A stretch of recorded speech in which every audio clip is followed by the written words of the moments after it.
Hey, what's up, guys? It's Adam from Compozly. Just here to go over a an action cue, how to kind of score and how to approach the music and the score for an action cue. I'm gonna go ahead and go over kind of like the approach you want to take, when you first start out, and obviously kind of what we're gonna. It's gonna be a 3-part series, yeah. And so just kind of some tips on how to approach action. And we're gonna use 007, some James Bond action here, Spectre. So yeah, for me and personally with this track, actually the only thing I've started out with here is some drums. Some action strikes drums. This is used with Contact, and I actually chose Lost Culture because this scene itself here is actually, if you've seen the movie, it's this this Day of the Dead kind of festival, and they've got a lot of percussion, a lot of this kind of drum rhythmic kind of thing. So from that, just in general, I'm able to kind of establish a tempo, which is about 100. It's a little bit different. It might be like 101, but because it's a kind of got that human element to it, there's a little bit more variation for the beats per minute. So yeah, so I guess what I'll do is I'll go ahead and lay out this. This is like a 6/8 rhythm, kind of 16th feel track. And I thought it fit really well with kind of what was established. This first little bit here, this first maybe 10 seconds, you kind of hear the beat. You hear what they're actually doing.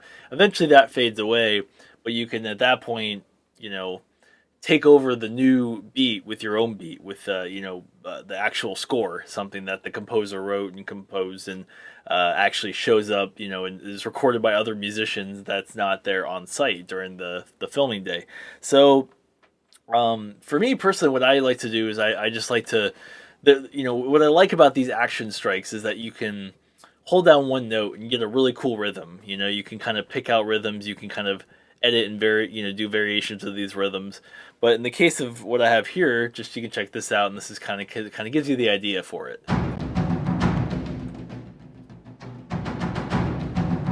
And you can add notes at that point. You can do something like this.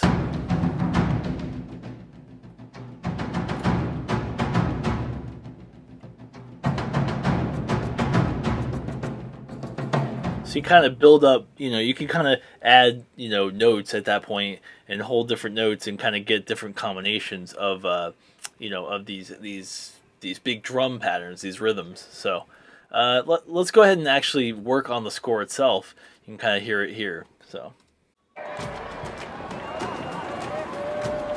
you kind of hear that rhythm that's already there.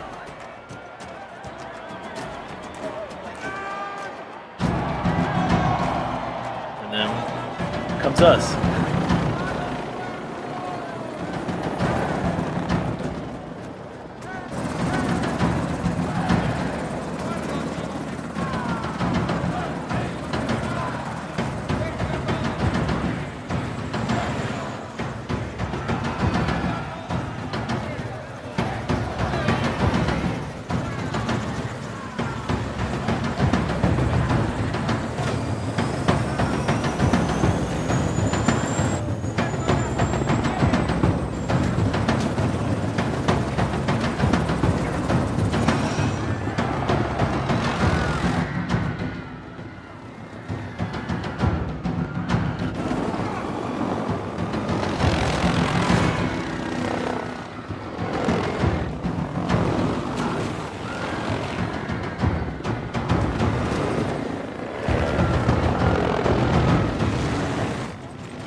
Yeah, we'll stop that for now. But basically, you kind of get the idea. That's the initial kind of rhythmic idea that we can create, and from there we can kind of add other things. We can kind of add new rhythms. We can add new little percussive elements, and then of course, obviously, other instrumentation as well, like maybe some brass and some strings and stuff like that. But for this first part, I really wanted to focus on the percussion and kind of getting the vibe, the tone of the action scene itself. So yeah, so let's move on to another thing here where we can actually kind of hear what another drum rhythm would sound like over it. And obviously we don't want it to sound exactly the same. We don't want it to be the exact same sound. So something that could be similar could be um, maybe not similar, but something that would go well, that would match well with this current sound that we have. Could be one of these, blockbuster, because it's a blockbuster film, so you kind of want that bigger orchestral drum sound.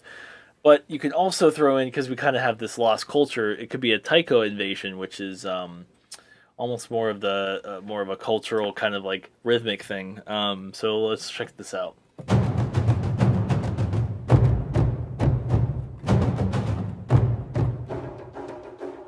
Yeah, like that right there.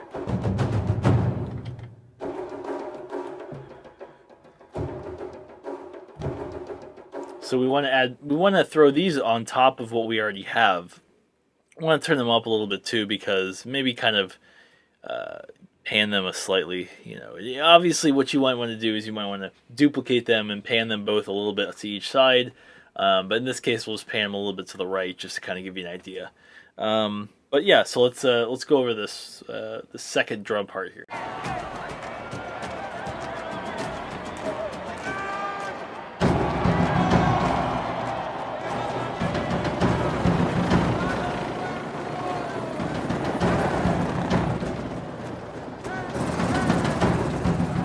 Turn that down.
Yeah, cool.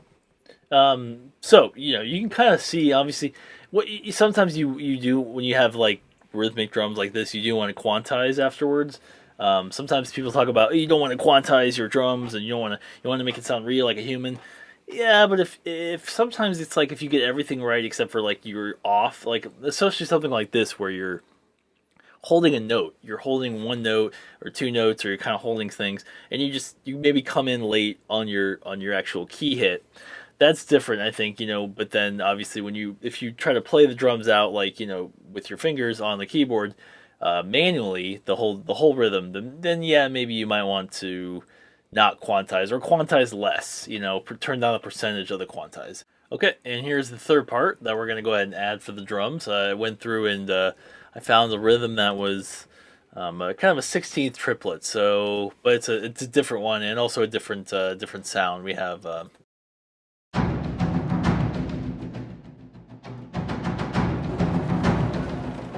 And then the second one,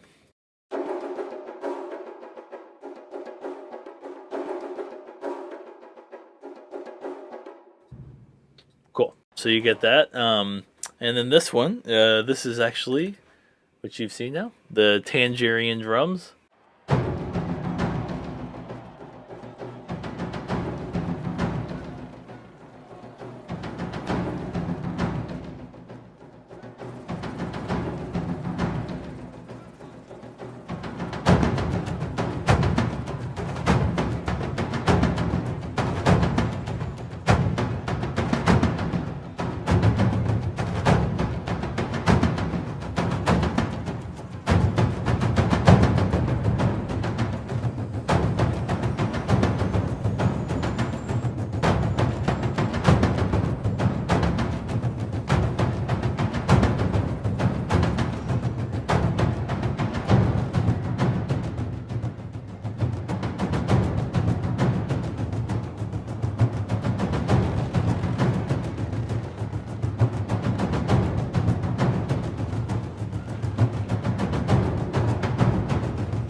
See, and that's an example of where it came in slightly late, and by quantizing, you can fix that.